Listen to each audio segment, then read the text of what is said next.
il faut avoir la révolution. Pas la révolution de bombes, de détruire, de violence, de destruction. Mais de révolution intérieure, vous savez. Oui. Psychologiquement, changer entièrement. La révolution intérieure.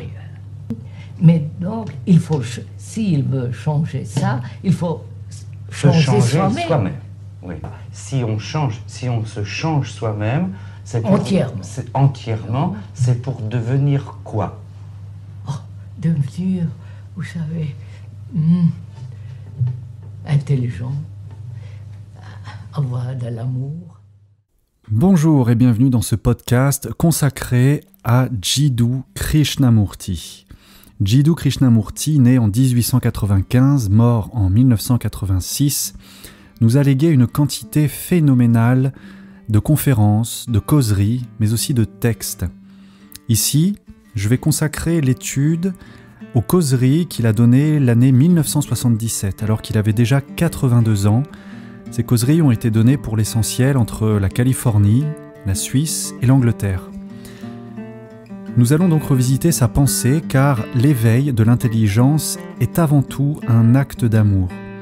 Ces textes donc, ces causeries, ces prises de parole, il y a plusieurs décennies, résonnent aujourd'hui avec une puissance nouvelle. Ils annonçaient déjà les grands thèmes de notre temps, ceux de l'ère du Verseau, une ère de conscience, de liberté et de transformation intérieure. Aujourd'hui, nous allons explorer un thème central dans ce deuxième chapitre, comment mettre fin au conflit intérieur et découvrir l'énergie suprême qui est une véritable forme d'intelligence. Krishnamurti nous montre que ce n'est pas en suivant des autorités, des dogmes ou des idéaux que l'on trouve la paix, mais bien en observant ce qui est, sans phare, sans se raconter d'histoire, sans fuir la réalité. Et l'exploration de ce deuxième chapitre commence avec l'illusion de la sécurité. En effet, depuis des millénaires maintenant, les traditions de tout ordre promettent un réconfort, un Dieu ou une divinité qui protégerait l'homme et l'aiderait à croître. Mais Krishnamurti démonte cette croyance. Il dit « C'est une très ancienne théorie et elle est tout à fait dénuée de sens. Ce genre de théorie suscite l'espoir en une utopie, mais un espoir fondé sur les limites de ce que nous sommes aujourd'hui. L'idée clé ici, c'est que l'espoir projeté dans un futur idéal n'est qu'une continuité du présent. Aucune croyance ne peut offrir de véritable sécurité intérieure.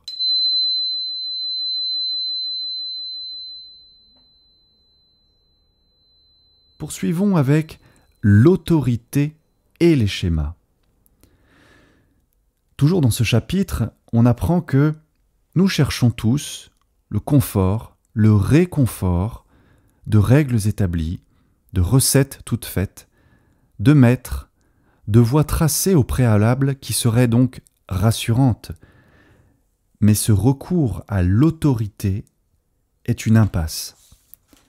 Krishnamurti explique: si l'on s'aperçoit que cette autorité n'a nullement le secret de la sécurité, on peut alors découvrir s'il est possible de vivre sans le moindre conseil, sans la moindre directive, sans le moindre effort psychologique.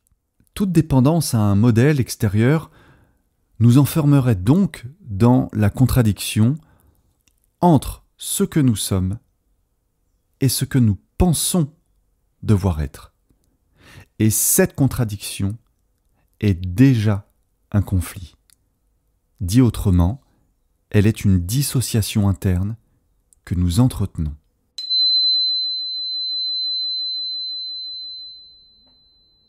Alors, pour comprendre cela, il faut revenir sur le conflit intérieur et l'ego.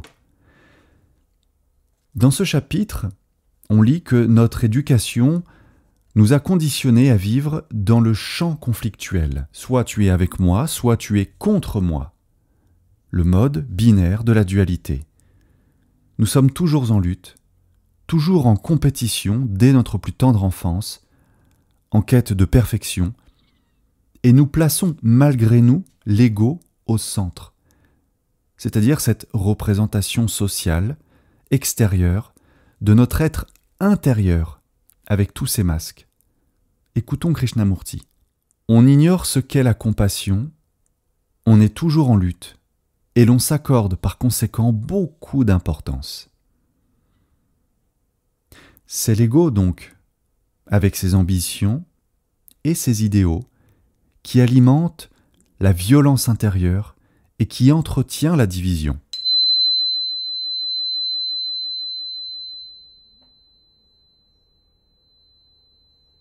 Et donc, Jiddu Krishnamurti propose cette direction totalement révolutionnaire, totalement aquarienne, en rupture avec les conventions et les traditions. Il pose cette question, la vraie question. Peut-on vivre hors de tout schéma, hors de toute autorité? Voilà ce qu'il dit. Si un changement profond et radical intervient dans notre conscience, il s'agit plus d'une révolution que d'un simple changement. On affecte alors la conscience de l'humanité tout entière. Krishnamurti nous invite à voir que notre transformation individuelle n'est jamais isolée. Transformer notre conscience, c'est donc transformer la conscience humaine dans son ensemble. Car l'individu est universel. L'individu universel. C'est porter en soi la conscience de l'humanité tout entière.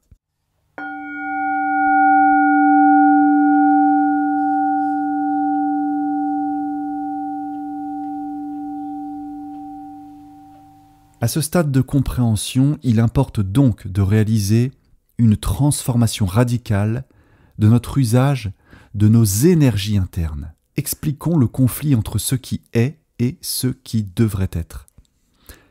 Toute notre énergie, la plupart du temps, est gaspillée dans ce conflit.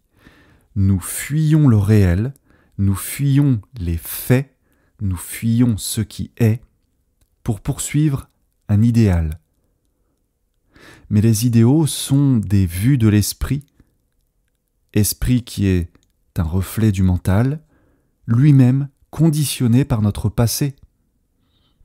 Or, l'énergie investie dans les projections est une énergie perdue. Et Krishnamurti d'ajouter « On voit que ce qui devrait être est une fuite, une façon d'éluder ce qui est. » Effectivement, l'énergie se dissipe quand nous essayons de transformer la réalité en ce qu'elle n'est pas. Mais si nous observons simplement ce qui est, sans fuite, alors cette énergie est rassemblée, concentrée, focalisée, et elle devient un point de rupture, un point de libération. C'est l'énergie du saut quantique, c'est l'énergie du saut de conscience.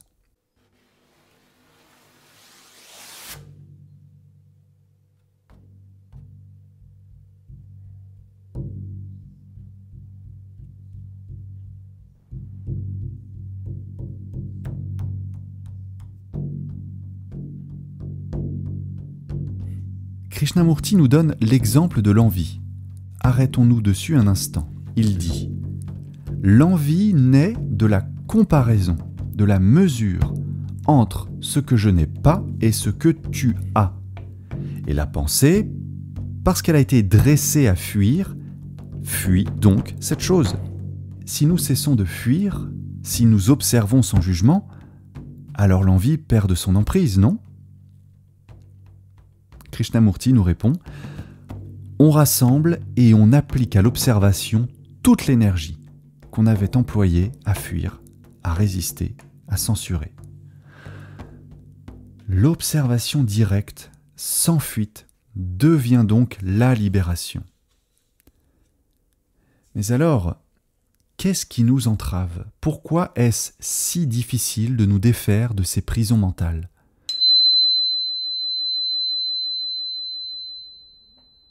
Observer sans le mot. Krishnamurti va encore plus loin en posant une question radicale. Peut-on observer un sentiment sans le mot qui l'accompagne? Oui, vous avez bien entendu, le mot, les symboles. Voici ce qu'il dit.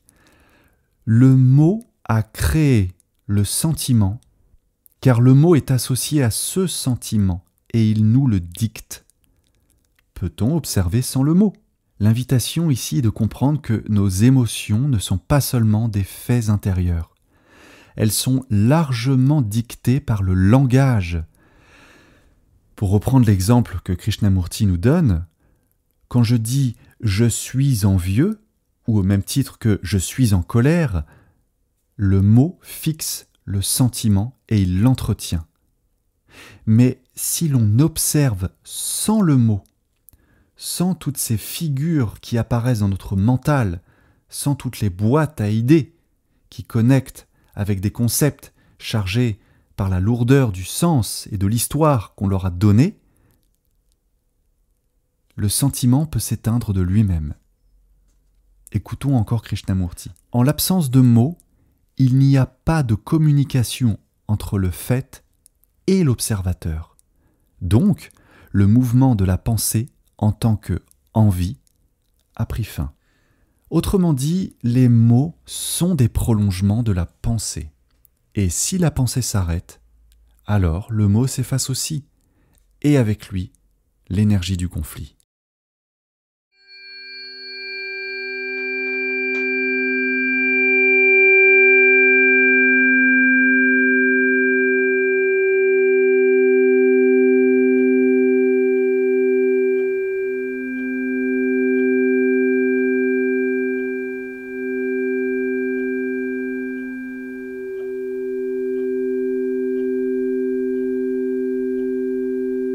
Alors, dans cet état purgé du conflit, apparaît la solitude créatrice.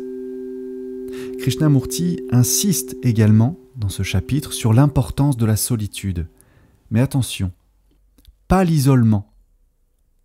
La solitude radicale. Et là, il faut passer par un petit subterfuge habile, par un pont entre les langues, l'anglais et le français, pour bien comprendre de quoi on parle quand on parle d'être seul. Je vous lis l'extrait et je fais parler Krishnamurti. Solitude n'est pas synonyme d'isolement. Seul signifie qu'on est tout seul. On est alors un être humain total qui représente toute l'humanité. Fin de citation. Seul, nous dit Krishnamurti, signifie qu'on est tout seul. Oui, mais en anglais, tout seul se dit all alone. All, one. Tous, un. Être tout seul, ce n'est pas être dans une solitude d'ermite, reclus, isolé du monde donc. La solitude, c'est en fait cet état total où tout est un. L'un dans le tout et le tout dans l'un. Dans cet état affranchi de tout conditionnement, on devient donc porteur de l'humanité entière. La solitude devient créatrice et libératrice. Porteur de l'humanité entière. Voilà la formidable expression de l'archétype Verseau, de l'âme éveillée à l'amour universel, au service des intéressés, à l'esprit de synthèse, l'esprit de groupe.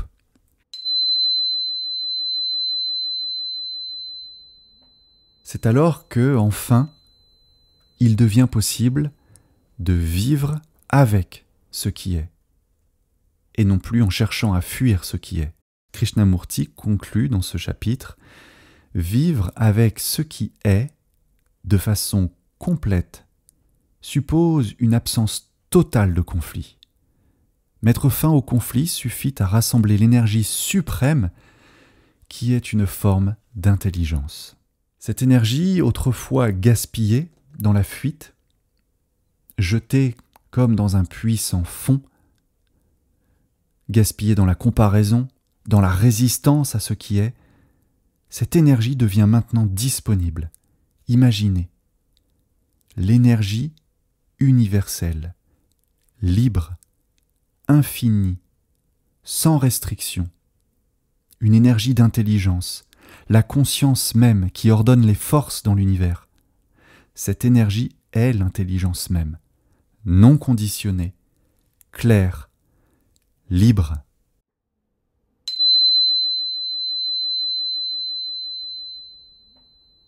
Il est maintenant temps de conclure. Ce chapitre nous enseigne donc que le conflit intérieur naît de nos fuites, de nos idéaux, de nos conditionnements.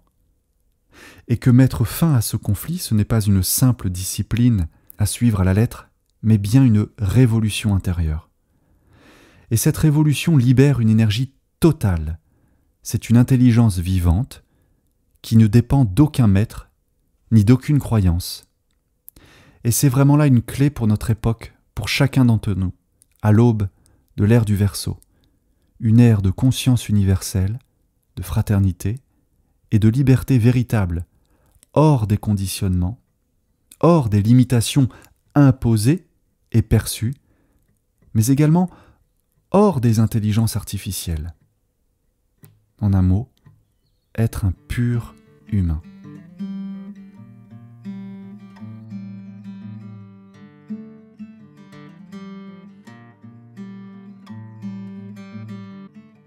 Merci à tous d'avoir écouté ce podcast et d'avoir ouvert un espace pour l'esprit de Krishnamurti.